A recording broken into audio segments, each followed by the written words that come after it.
Primeiro, um desafio: bem-estar animal. E eu com isso? Pergunte para si mesmo, né?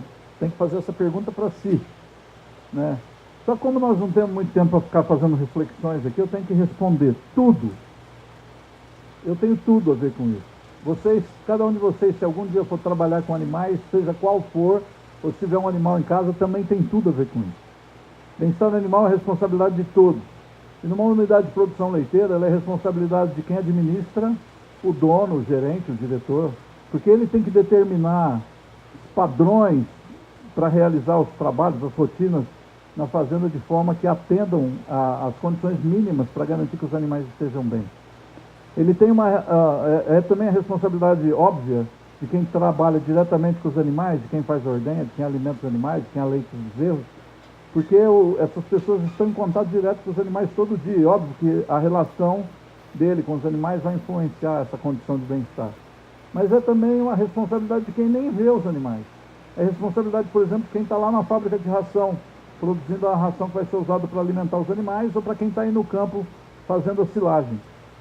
Porque qualquer erro que tiver na confecção dessa ração ou da silagem, o animal pode pagar um preço caro por isso. Pode ficar intoxicado, pode ter uma ração desbalanceada que leva a um problema metabólico, às vezes sério, pode matar uma vaca de alta produção, por exemplo, ou uma silagem mal feita pode fazer com que o animal não ingira a quantidade suficiente de alimento que ele precisa.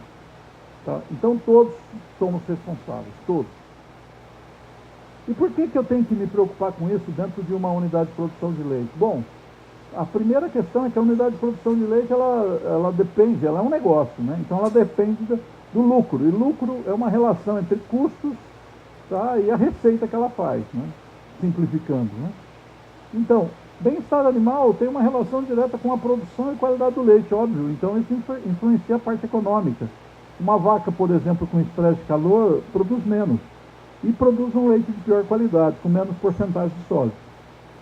Uma vaca também com estresse de calor tem uma menor eficiência reprodutiva.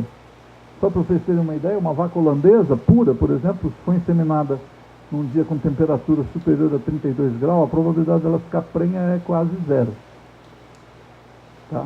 Tem efeito na saúde dos animais. Tem efeito na sobrevivência e desenvolvimento dos bezerros. E além de tudo isso tem um impacto econômico direto. Se eu tenho efeito na saúde, aumenta os custos. Eu vou ter que curar a vaca que ficou doente, e aí aumenta custo, né? Mas também é uma demanda do consumidor, que cada vez quer saber mais a origem dos produtos que ele consome. E quando se trata de produtos de origem animal, ele quer saber a forma com que os bovinos, no caso aqui, foram criados. Nós fizemos uma pesquisa de opinião, colocando para consumidores em geral, em supermercados e restaurantes, imagens como essa que vocês estão vendo aqui. E uma pergunta simples: em que condição você acha que as vacas estão melhores, em melhor estado de bem-estar? 94% diz que essas vacas soltas na pastagem é que estariam em melhor condição de bem-estar, quando comparadas com os outros só 6% que falaram que essas vacas aqui do confinamento, do freestyle. Bom, essa é uma visão que simplifica muito a ideia de bem-estar animal, associa ela à liberdade, só isso. Ele não leva em conta que essas vacas que estão soltas aqui no pasto enfrentam uma série de desafios que eu preciso conhecer quais são para poder controlá-los, para dar boas condições para elas. E que essas vacas aqui no freestyle também enfrentam desafios, são às vezes diferentes daqueles da vaca lá solta, que eu também tenho que conhecer e agir para controlá-los. A questão aqui, pessoal, é que não é o sistema de produção que define o bem-estar do animal, é a forma com que ele é conduzido. Eu posso conduzir sistemas em pastagem muito mal e as vacas sofrerem muito, e igual, dentro de um sistema confinado, pode ser um desastre também. Ou o outro lado da história, o outro lado é, eu posso fazer aqui muito bem feito, e as vacas estarem em boas condições, como aqui também muito bem feito, e as vacas estarem em boas condições. Então lembre-se disso. Não é o sistema em si que define isso, é a forma com que ele é conduzido. Aqui, nós temos alguns exemplos para mostrar que muitas vacas e bovinos, de maneira geral, bezerros, estão enfrentando dificuldades. E as pessoas que cuidam delas também. Então aqui tem uma série de fotos de estresse por calor. Vacas mostrando que estão estressadas por calor. solta no pasto, presa num freestyle. A resposta é a mesma. O sofrimento é o mesmo, estresse por calor. Agora, as pessoas não reconheceram as necessidades dessas vacas em cada uma dessas situações que estão exemplificadas por essas fotos aqui.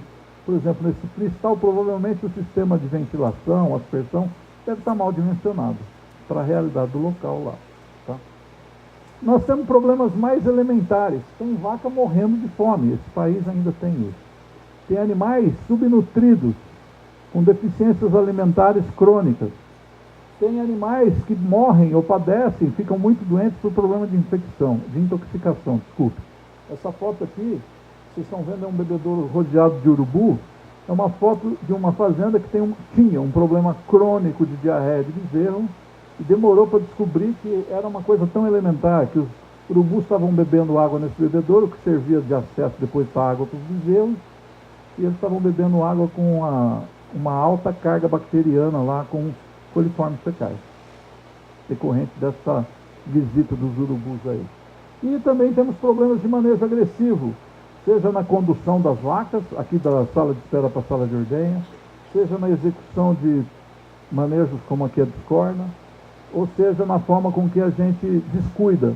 Bezerros, por exemplo, amarrados numa casinha tropical, às vezes com a corrente muito curta, ou às vezes ele se enrosca e não tem ninguém lá para soltar ele. Isso são tipos de agressão diferentes. Normalmente associado a baixa qualificação dos trabalhadores, que não estão preparados, nem treinados e nem preocupados em resolver esse problema. Isso gera um alto risco de acidente para os animais e para as pessoas também. E normalmente está associado a uma baixa remuneração. Isso cria um ciclo vicioso. Eu ganho pouco, eu sou mal remunerado, mas eu ganho pouco, por isso eu ganho pouco, mas eu tenho os problemas.